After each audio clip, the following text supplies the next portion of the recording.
नमस्कार मैत्रिणो, kitchen cloud bye आशामध्ये तुमचं स्वागत आहे। आज मी रेसिपी शेअर करत आहे ज्वारीचे पळी पापड। याला ज्वारीचे धापोडे पण म्हणतात।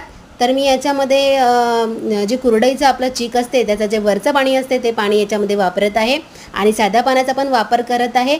तर हे मी रात्रीच्या वेळेस हे पीठ भिजवून घेत आहे आणि हे कसं भिजवायचं हे मी व्हिडिओमध्ये दाखवलेलं आहे। क्वांटिटी कशी ठेवायची आहे हे पण दाखवलेलं आहे। जास्त त्याला पाणी घालायचं नाही आहे आणि गुठळ्या पण राहू द्यायच्या नाही आहे। आणि हे त्याची त्याची ठेवायची किती क्वांटिटी, तर हे थिकनेस किती हवं आहे हे मी दाखवलेलं आहे व्हिडिओमध्ये। हे रात्रभर राहू द्यायचं आहे आणि आपल्याला सकाळला याचा जे आपला घोळ आलेला आहे त्याचा एक वाडगभर हे घोळ आलेला आहे माझं।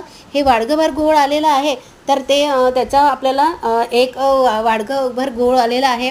तर हे बघा व्हिडिओत दाखवल्याप्रमाणे त्याच्यामध्ये मी एक आणि थोडंसं पाणी वाटीभर पाणी घातलेलं आहे। एक वाडगं पाणी आणि थोडं वाटीभर पाणी घातलेलं आहे। ते पाणी छान उकळू द्यायचं आहे आपल्याला। त्याच्यामध्ये मी चिली फ्लेक्स, तिखट, मीठ, तीळ आणि जिरं घातलेलं आहे। त्याच्यामध्ये आपल्या आवडीनुसार घालायचं आहे, चवीनुसार घालायचं आहे।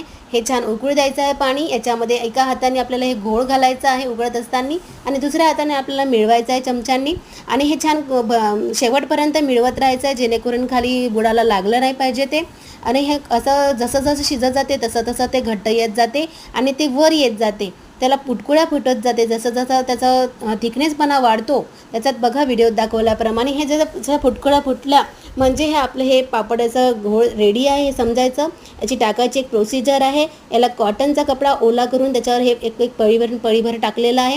याला पसरवायची नाही आहे, जाडच ठेवायची आहे आणि याची काढायची पण प्रोसिजर वेगळी आहे। तर याला ह्या कपड्याला आपल्याला वाळल्यानंतर उलटं करायचं आहे, उलट्या साईडनं पाणी शिंपडायचं आहे आणि मग सरळ करून कापड थोडासा ओढायचा आहे आणि हे पापड तर हे कापड सोडतो आणि हे लवकरच वाळतात। बघा याचा थिकनेस पण हा जास्त जाडं नाही आणि पातळ पण नाही आणि वाळलेल्यावर नंतर दाखवलेला आहे व्हिडिओमध्ये।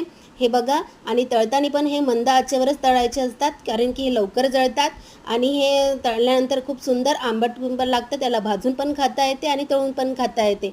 तर कसा वाटला व्हिडिओ ज्वारीच्या पळी पापडाचा? लाईक करा, शेअर करा आणि सबस्क्राईब करा। धन्यवाद।